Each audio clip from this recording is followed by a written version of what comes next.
Eu vou falar sobre a Lei de Diretrizes Orçamentárias, enfatizando os impactos da reforma orçamentária de 2000 e da Lei de Responsabilidade Fiscal. Esse trabalho foi feito para a disciplina de Economia do Setor Público da Faculdade de Ciências Econômicas da Universidade Federal do Rio Grande do Sul. Ele foi feito em conjunto por mim, Nicole, e pela minha colega Laura. Primeiro, é importante falar do sistema orçamentário brasileiro. Ele é composto pelo Plano Plurianual, pela Lei Orçamentária Anual e pela Lei de Diretrizes Orçamentárias.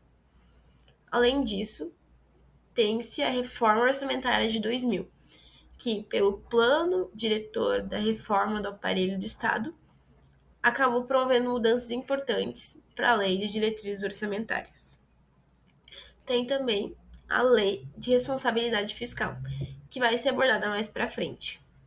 O objetivo desse seminário vai ser explorar a evolução da Lei de Diretrizes Orçamentárias de 2000 a 2003 com o novo regime de governança. Eu trouxe aqui também os três tópicos do sistema orçamentário brasileiro, que seria o plano plurianual, com programas de 4 em 4 anos, trazendo metas de médio prazo. Temos também o último, a Lei Orçamentária Anual, que são planos anuais feitos no ano anterior para o ano em questão, e a Lei de Diretrizes Orçamentárias, que faz um elo entre o planejamento nacional, ampliando a capacidade da Constituição de 88, sendo o elo entre o Plano Plurianual e a Lei Orçamentária Anual. Falando, então, um pouco mais enfaticamente do papel da Lei de Diretrizes Orçamentárias.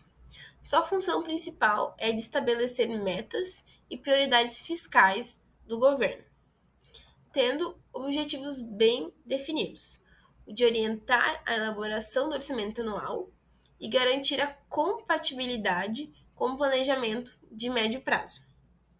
Fazendo aquela conexão que eu comentei antes do plano plurianual e da lei orçamentária anual.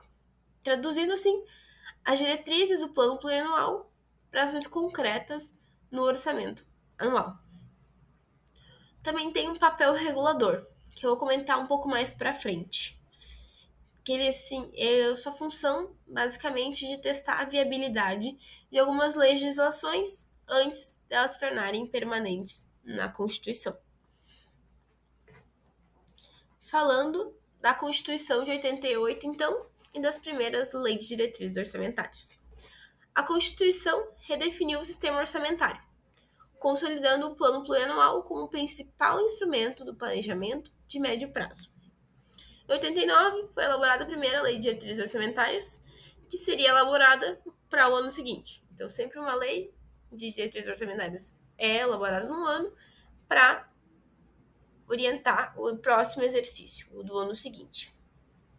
Essa lei de diretrizes orçamentárias ela acabou se consolidando como um dos mecanismos para estabelecer regras e metas fiscais anuais, definindo a política tributária e a aplicação dos recursos. Em 91, buscou-se a compatibilidade com o plano plurianual, já que este tinha acabado de ser implementado.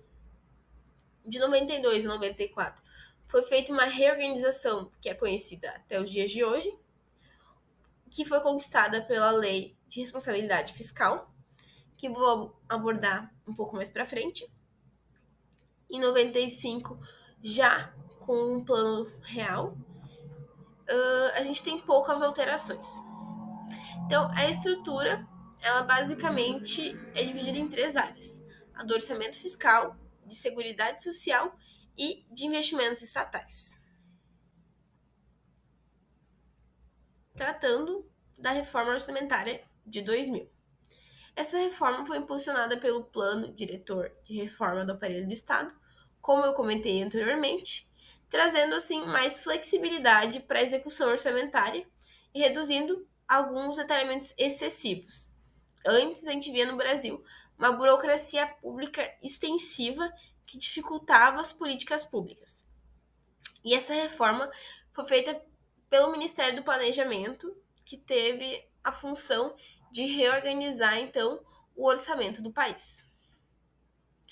A Lei de Responsabilidade Fiscal foi um marco importante dessa reforma, já que ele impôs regras rígidas para o governo que vão ser vistas daqui para frente.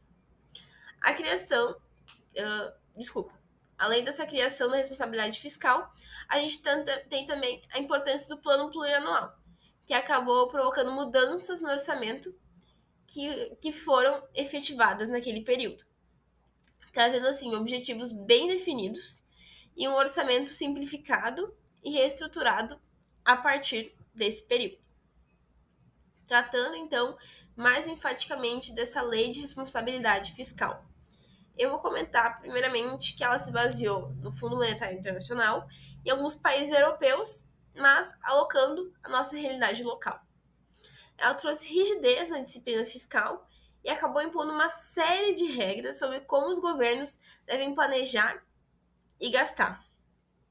Seus principais objetivos são equilíbrio entre receitas e despesas públicas, o controle da dívida pública, limitação das despesas e o controle sobre renúncias fiscais, que são bem prejudiciais para o país. Além disso, o foco das metas de resultado primário reduziu o crescimento da dívida pública em relação ao PIB. Essa redução basicamente conseguiu ser implementada com um controle incisivo sobre o governo. É importante trazer também que a LDO passa a ter um papel importante nesse contexto, com a gestão das finanças públicas, assegurando o monitoramento dos principais indicadores fiscais, que antes eram deficitários. Trazendo então uma análise mais detalhada da Lei de Diretrizes Orçamentárias no período de 99 a 2002. Como eu comentei antes, a Lei de Diretrizes Orçamentárias é organizada num ano para ser implementada no outro. Então, na verdade, a gente aborda sobre a Lei de Diretrizes Orçamentárias de 2000 a 2003. Em 2000, o que aconteceu? A gente tem um alinhamento ao plano plurianual, como já foi comentado. A gente tem o regime de metas fiscais e o superávit primário, vendo assim o resultado primário de forma distinta do que era visto anteriormente, e uma reforma orçamentária com maior flexibilidade para o governo. Em 2001, é incorporada a Lei de Responsabilidade Fiscal, exigindo assim maior controle e transparência nas despesas públicas. Temos as metas fiscais mais rigorosas, que acabam reforçando a importância do superávit primário para a economia, e a execução orçamentária inteligente e eficiente, priorizando assim o dinheiro em áreas como saúde e educação. Em 2002, a gente vê o financiamento do setor elétrico, visto que ele é uma condição básica para o país e ele estava em um período de crise na época. Também temos as novas despesas no orçamento adaptativo, as demandas de uma economia emergente. E um exemplo seria o refinanciamento das dívidas rurais naquela época. A gente tem a ampliação do papel do BNDES, que acabou promovendo uma redução das desigualdades locais com o desenvolvimento regional, que eu vou comentar novamente mais para frente. Em 2003, a gente tem então a execução provisória do orçamento. No caso da sanção, caso as sanções não tenham ocorrido até o último dia do ano. Então, caso o legislativo não tenha sancionado o orçamento no ano seguinte, é feita uma execução provisória do orçamento. Temos também o foco em resultados socioeconômicos, com exemplo de segurança e redução das desigualdades, e uma contínua promoção da responsabilidade fiscal, com a gestão mais eficiente dos recursos públicos.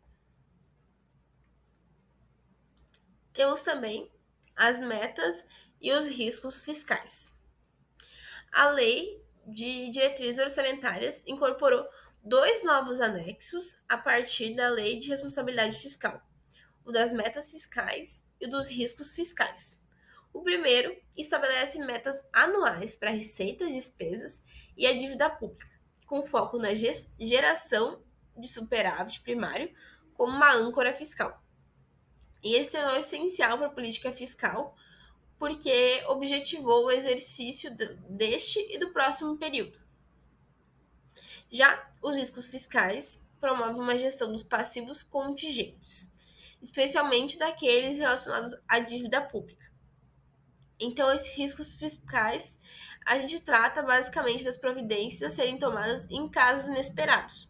E esse contingenciamento acontece sempre que as receitas previstas não são atingidas. E o governo precisa se utilizar dessa política para evitar o aumento no déficit fiscal.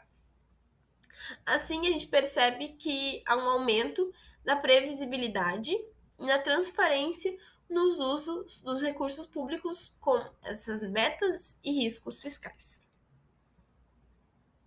É importante a gente trazer também a interação entre executivo e legislativo nesse contexto.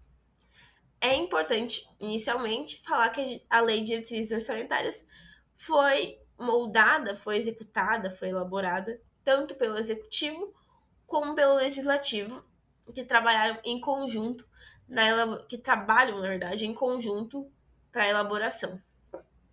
Aqui eu trago aquela função experimental da Lei de Diretrizes Orçamentárias, já que ela é usada para testar algumas políticas antes de serem incorporadas de forma permanente nos planos anuais do governo. Então, um exemplo seriam as transferências voluntárias e despesas com o pessoal. Caso a longo prazo a gente perceba que não é interessante a implementação de alguma lei específica, ela acaba saindo de pauta. A lei de responsabilidade fiscal e as emendas parlamentares também são um ponto importante. O legislativo solicitou que fossem implementadas as emendas parlamentares como despesas primárias discricionárias, compensando assim com o cancelamento de outras que antes eram sim discricionárias, com medo de que talvez com a lei de responsabilidade fiscal, lei de diretrizes orçamentárias, perdão, não fossem incluídas essas emendas. Por fim, também é importante comentar que a interação antes do legislativo e do executivo tinha alguns problemas, já que o legislativo cobrava principalmente do executivo algumas transparências que não existiam, e também pelo fato do executivo contingenciar algumas alterações da lei orçamentária anual que eram feitas pelo legislativo. Então, o legislativo implementava algumas leis e o executivo se aproveitava do contingenciamento anteriormente para poder trabalhar da forma que ele gostaria. Temos também a gestão de despesas e dívidas públicas. Primeiro, falando das despesas com o pessoal. A Lei de Divisão Orçamentária incorporou os limites estabelecidos pela Lei de Responsabilidade Fiscal, impondo um teto de 50% na receita corrente líquida para a União. Para estados e municípios, ela é de 60%. O teto é de 60%. E é interessante trazer também que a Lei de Diretrizes Orçamentárias de 2001 afirmou que o aumento de despesas com o pessoal só aconteceria com orçamento previamente reajustado e com a autorização da Lei de Diretrizes Orçamentárias. Da dívida pública, a gente pode falar que a Lei de Diretrizes Orçamentárias definiu a política de emissão de títulos e controle de investimento público. O governo, a partir de então, deve passar a respeitar a regra de ouro, limitando o endividamento das despesas de capital. Então, as operações de crédito não devem exceder as despesas de capital nesse contexto da regra de ouro. Entretanto, sempre temos algumas exceções, como alguns créditos especiais que são aprovados pela maioria do legislativo. E um exemplo seria justamente a emissão de alguns títulos que já estão considerados nas leis de diretrizes orçamentárias pela Lei Orçamentária Anual. A gente tem, por último, mas não menos importante, a aplicação do BNDES. Então, a Lei de Diretrizes Orçamentárias também regulamenta a aplicação de recursos de agências de fomento, priorizando algumas áreas como infraestrutura e desenvolvimento regional. Nesse sentido, acaba priorizando processos estruturantes, além de buscar, com esses investimentos dados ao BNDES e algumas outras agências de fomento, uma redução das desigualdades regionais. E isso se dá não permitindo que sejam incentivadas as empresas desestatizadoras, só com uma aprovação prévia. Falando das metas de resultado primário. É importante falar que o superávit primário ele é definido pela diferença positiva entre receitas e despesas não financeiras. Essas despesas não financeiras são aquelas que desconsideram os juros recebidos e os incorridos no período. Antes do resultado de metas primárias, a gente tinha alguns problemas que eram enfrentados. Então, com o resultado primário, a gente vê que ele tem algumas funções essenciais, tá? Que seriam de assegurar que o governo tenha recursos suficientes tanto para pagar os juros da dívida pública, sem precisar se endividar ainda mais. Também é importante enfatizar que, com a Lei de Diretrizes Orçamentárias, é vinculado o planejamento do orçamento à necessidade de manter um superávit primário constante, reforçando que o governo ajuste seus gastos a planejar contingenciamentos caso as receitas previstas não sejam atingidas. Então, nela, foi questionada a possibilidade de compensar eventuais frustrações da meta dos orçamentos fiscais, da Seguridade Social e das estatais. Por fim, mas não menos importante, a gente pode retomar alguns tópicos essenciais. Primeiro, a gente vai falar então sobre a subordinação do plano plurianual. O plano plurianual perdeu parte de sua influência com o fortalecimento da Lei de Diretrizes Orçamentárias e do controle de curto prazo. Ela foi reduzida porque a Lei de Responsabilidade Fiscal transferiu para o Caixa e para a Lei de Diretrizes Orçamentárias a governança orçamentária. E também porque as mudanças na legislação foram feitas de forma gradual, limitando seu poder, já que elas são feitas de 4 em 4 anos. Essas políticas plurianuais. O fortalecimento, então, da Lei de Diretrizes Orçamentárias. Ela se tornou o principal instrumento de governança fiscal, ajustando o orçamento conforme as prioridades do governo e a situação econômica vigente. É interessante trazer que entre 2000 e 2003, a Lei de Diretrizes Orçamentárias ganhou força com a introdução da Lei de Responsabilidade Fiscal. Não esquecer disso. Promovendo assim um controle fiscal e uma transparência nas contas públicas. A flexibilidade permitida pela Lei de Diretrizes Orçamentárias é fundamental para o governo responder rapidamente a algumas crises, como a da Covid, readequando assim os gastos sem comprometer a sustentabilidade fiscal. Entretanto, em alguns momentos, essa flexibilidade pode comprometer o orçamento de longo prazo. Por isso é importante sempre considerar os experimentos da Lei de Diretrizes Orçamentárias, de forma que, em caso de descompasso, podem se fazer ajustes para não prejudicar as contas do país a longo prazo. A conclusão, então. A Lei de Diretrizes Orçamentárias se consolidou como um instrumento essencial na governança fiscal brasileira, dando assim sustentabilidade fiscal e permitindo um planejamento a longo prazo. Com a reforma de 2000, a Lei de Responsabilidade Fiscal e a Lei de Responsabilidade Fiscal, a Lei de Diretrizes Orçamentárias acabou ampliando seu papel e se tornou o principal mecanismo para garantir a disciplina fiscal. Não se esquecendo que elas foram a reforma de 2000 e a Lei de Responsabilidade Fiscal importantíssimas porque contribuíram para uma gestão mais responsável e transparente dos recursos públicos no momento.